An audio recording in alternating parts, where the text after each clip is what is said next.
Hi అండి. ఈరోజు నేను పరమాన్నం తయారు చేస్తున్నాను. బియ్యం పొయ్యి మీద పెట్టి మెత్తగా ఉడకనివ్వాలి.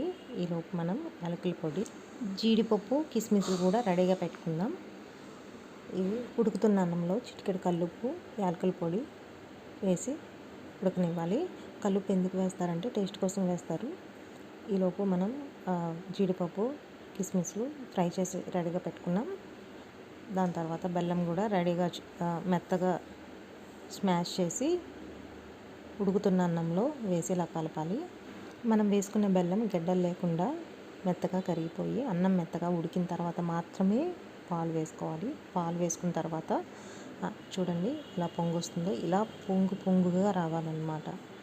పొంగుగా వచ్చిన తర్వాత మనం ఫ్రై చేసి పెట్టుకున్న యాలకులు, జీడిపప్పు, నెయ్యి ఈ 3 వేసి 2 నిమిషాల పాటు ఉడకనివ్వండి. ఇది 2 నిమిషాల తర్వాత మంచి స్మెల్తో పాటు మంచి ఫ్లేవర్ వస్తుంది.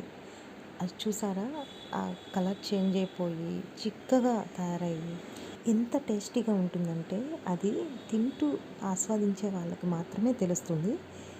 దేవుడికి నైవేద్యం పెట్టడానికే కాకుండా మనం కూడా ఇళ్లలో అట్లీస్ట్ వీక్లీ వన్స్ ఇది ప్రిపేర్ చేసుకొని తింటే హెల్త్కి చాలా మంచిది.